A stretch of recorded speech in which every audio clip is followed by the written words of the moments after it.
Michael.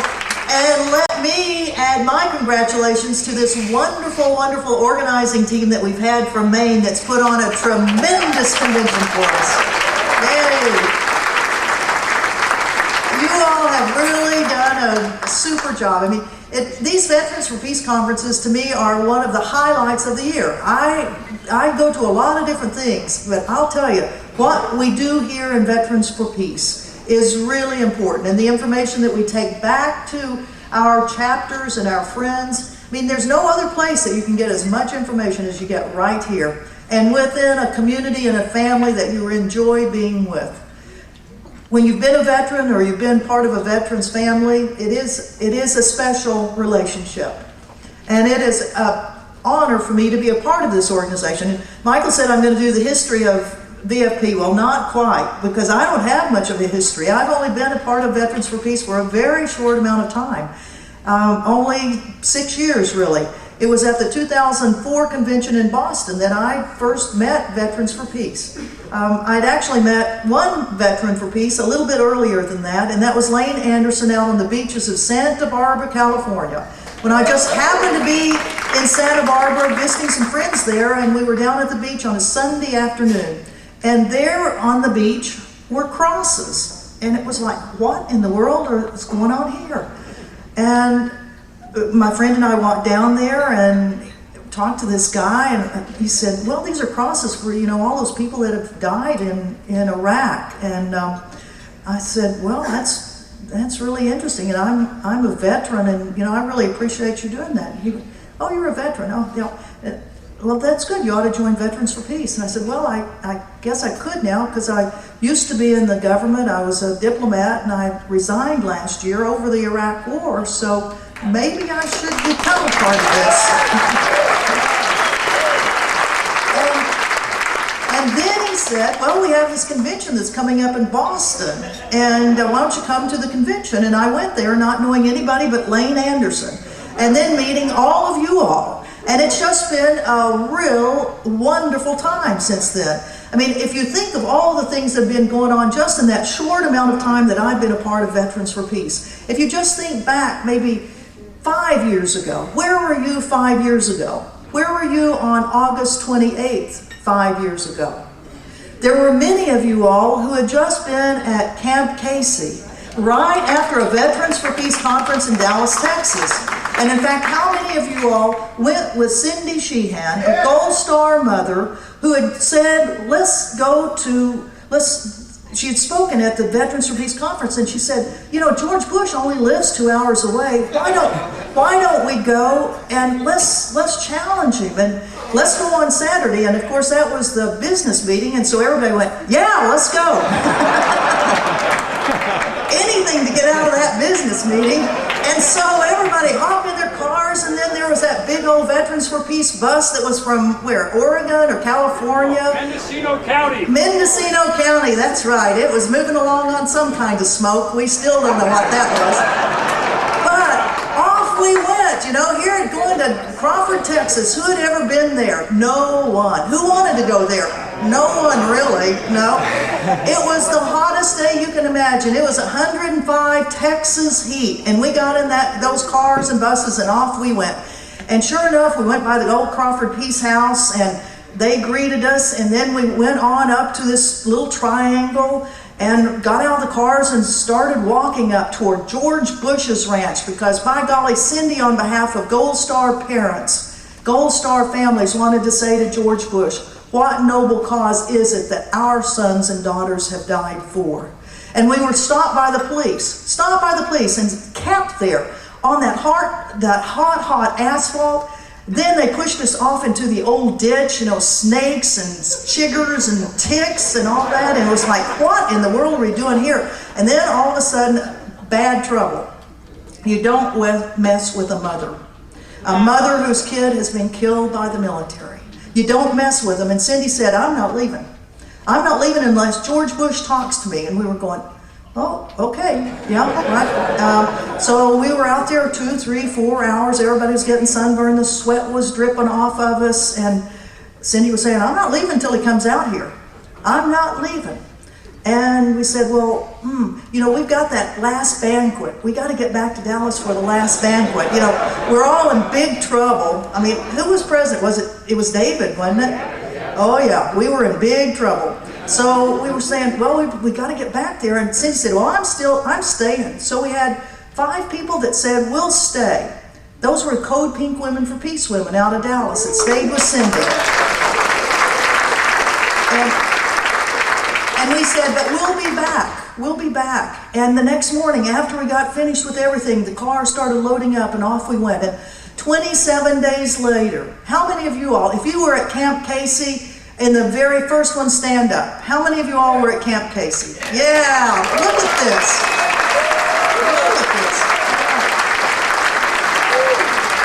Yeah.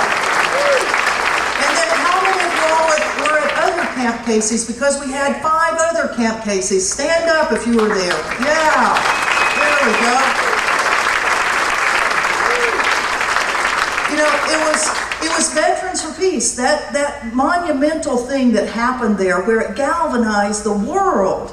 Not just America, but the world was watching TV. What was going to happen? That mother and then other mothers and fathers and brothers and sisters of Gold Star families and military families and Veterans for Peace and Iraq Vets Against the War. I mean, and average citizens from all over the country and actually all over the world started arriving in little bitty Crawford, Texas. And what happened? The world started watching. And indeed, I think for that period of time, for the next 2, 3, 4 years, there were some changes that were going on because finally the media we had caught the attention of the media, actually.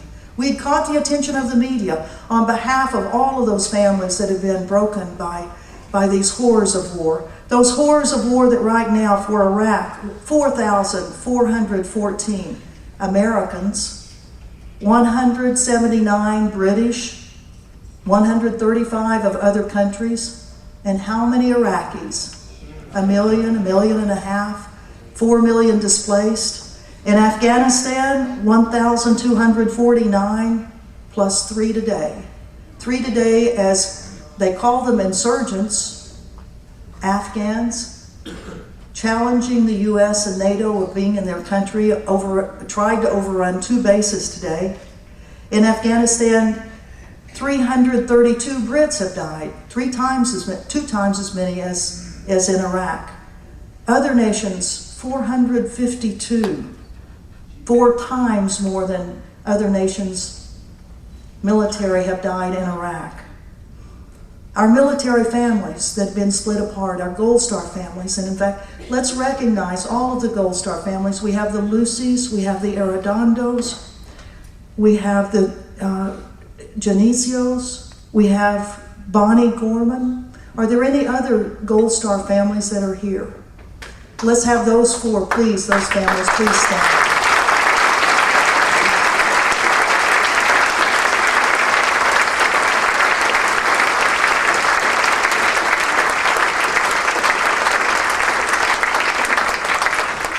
And these people are the eloquent spokespersons for us on these terrible costs of war. How about the military families? Everyone who's a military family member, please stand up.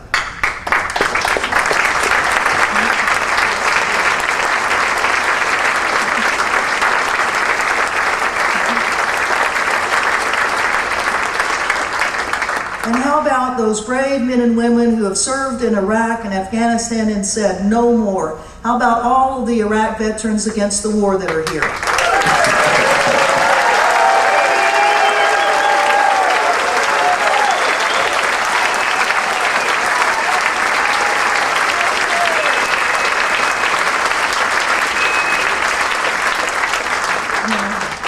And then how about those Veterans for Peace? Everybody that's a veteran for peace or an associate veteran for peace or a supporter of Veterans Peace. Come on! Yeah.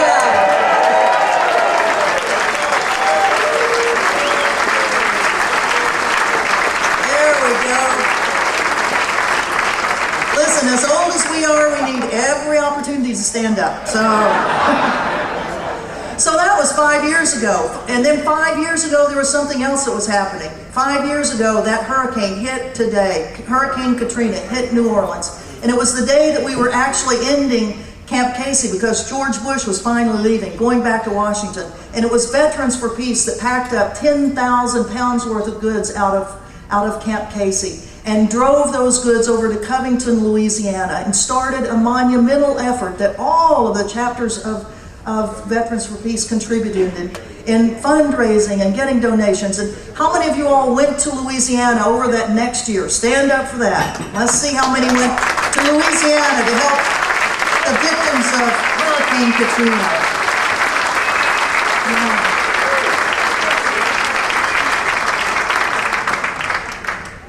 Hurricane Katrina had hit. And then how about a year later, when we decided we would combine those issues of the cost of war and the cost of the hurricane? How many of you all were on the march between Mobile, Alabama and New Orleans, Louisiana? Stand up for that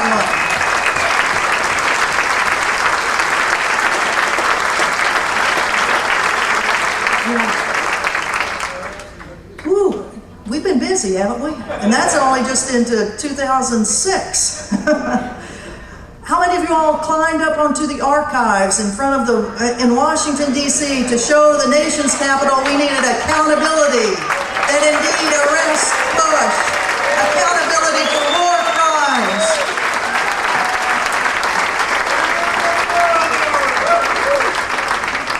And how many other things were there? Those monumental things in 2006 in Seattle, when at our conference there, a young Army lieutenant spoke in front of us, Aaron Watada. Aaron Watada saying, "I will not go to Iraq." And then the Army tried to court-martial him. And then they couldn't court-martial him. They tried again, didn't, and he's finally out of the military. All of our war resistors, everybody that's been a war resistor, a conscientious objector, please stand up. Everybody.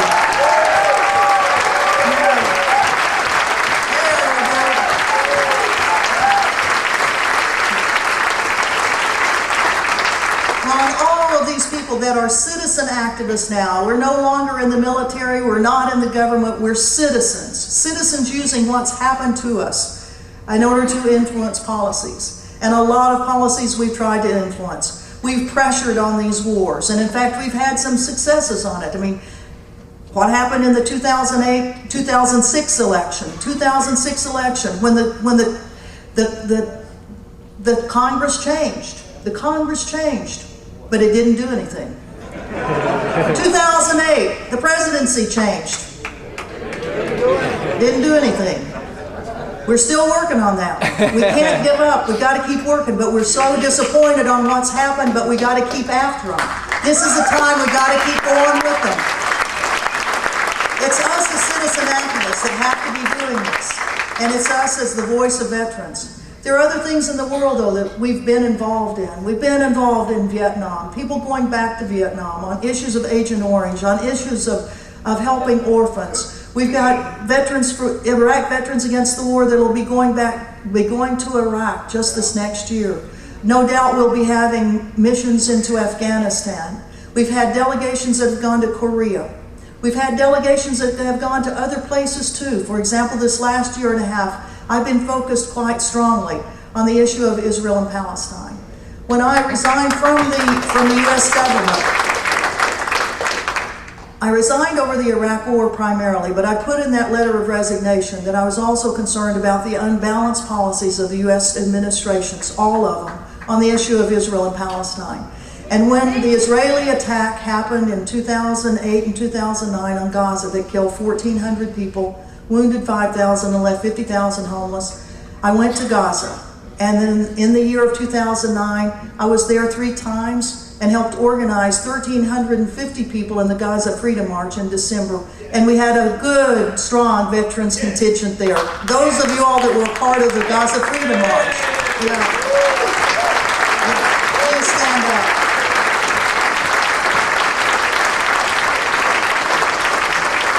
And then I ended up going with the Gaza flotilla. And I'll just spend a few minutes with that because I know a lot of people have been asking about it, and I really didn't give much of a description while I was here. And in a very short amount of time, I will mention that all 6 ships that were part of that flotilla were forcibly boarded by the Israeli military. On each ship, percussion grenades were used to blow out windows, to confuse, disorient people. Glass breaking, sounds like you wouldn't believe since the last time you were in the military. Flashing lights, smoke, paint bullets being used on every one of the ships. People being hit in the face with the paint bullets. Stun guns being used. On the big ship, the Marmara, which I was on for 48 hours before we turned toward Gaza. As we were turning toward Gaza, I went from one ship to another and was on the Challenger ship. On board that Marmara, 9 people killed, 50 people wounded. We need a neutral, independent investigation to really find out what happened. We know what the Israeli military has said. We know a part of it. It's still a classified document where they say they made mistakes, but it was mostly in intelligence. The Israeli civilian investigation has not been completed. The United Nations has created a panel for the review of the reports of the countries involved. And I have a bone to pick with the UN on that, because there wasn't just countries involved. There were activists from 45 countries involved that did this without the permission of any government. We didn't ask anyone what we were going to do. We, as citizens, were challenging what we felt was an immoral, inhumane policy of not only the Israeli government, but the Egyptian government, the American government, the governments of the EU countries. And we didn't ask anyone's permission, and we want a report that takes into account all of the evidence that's there, all of those cameras, all of those cell phones, all of those computers that have been taken from us, stolen from us, and are still in the possession of the Israeli military. That has to be used as a part of the investigation. Now, this is citizens in action. Citizens in action. There were only 14 Americans that were on that flotilla out of 750 people. Only 14 Americans. There were no professional, I shouldn't say professional, but media journalists. We had one documentarian, thank God she was there, Yara Lee, because it was one of her film cartridges that made it out from the endless inspections that we had, body inspections by the Israelis. And you can see that hour-and-a-half footage of what was going on the Marmara before the Israeli attack and during it. That's the only thing we have out there. But there are hundreds of hours that are there that the Israelis have. So we are demanding that that material be returned to us. And we are also saying that this next flotilla, and there will be another one because that blockade has not been broken. It has been opened a little, but it is still there. People cannot move freely, goods cannot come in freely. So we are organizing a U.S. ship to Gaza. And we need your help. And I apologize if anybody's offended for us doing a little fundraising here, because I know everybody's got very important things that you are pushing, but I'm going to take the liberty here to say we need $370,000, which of course would fund Veterans for Peace for a full year, but anyway, we're going to buy a ship with it. And we've already raised $180,000 in 6 weeks, because this is what happens when people see that there is some action, there's movement, that some citizens somewhere in the world have broken some policies open. So we're pleading with you, we need some more money. And we need pushing. We need you to please return to your homes and help us with fundraisers. We have a website, it's called ustogaza.org. If you want to make out checks tonight, we've got little pieces of paper here that you can make checks under $150 to stand for justice. If they're over, Institute for Media Analysis. If you don't want the government to trace your money, just give us cash.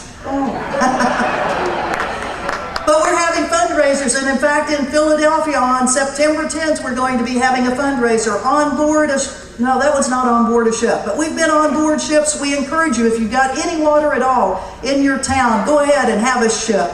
Tomorrow we'll be taking some placards down to the little ships down here and take some pictures of what we're doing right here in Portland, Maine. It's important. these sorts of things that we as veterans participate in are so important. And whether it's in Vietnam, in Afghanistan, in Iraq, in Gaza, whether it's in your hometowns to try to take care of veterans, whether it's coming to Washington, D.C. on October 2nd, when we as one nation will be gathering, as civil rights group, labor unions, peace groups, please, please get your chapters to come. Let's support that. You know, today, August 28th, today in Washington, you may not have been able to see the TV, but you know, at the Lincoln Memorial, Glenn Beck was there. Glenn Beck was there. He said it was for social justice. He said it was for social justice. It was for equality and justice. But when you look at what he stands for, it's not quite that. Reverend Al Sharpton had a counter march. If we had not been here, I know many of you all would have been there. And we need to be there on October 2nd because that's really what's going to be the counterweight to what we're seeing happening in our country. Where not only we have to be concerned about stopping wars, but we have to be concerned about racism, bigotry in our country that we see is on the rise. So I know we're tired. Oh boy, are we tired. We've been doing this for how long? You all have been doing it longer, decades longer than me. I'm a newcomer to it. We're tired, but we can't be too tired. We are unhappy about what's going on, but we can't be unhappy because we gotta go. It is our country. It is what we believe in. We will make it what we believe in. And I know that we can do it. And I'm so proud to be here with Veterans for Peace in the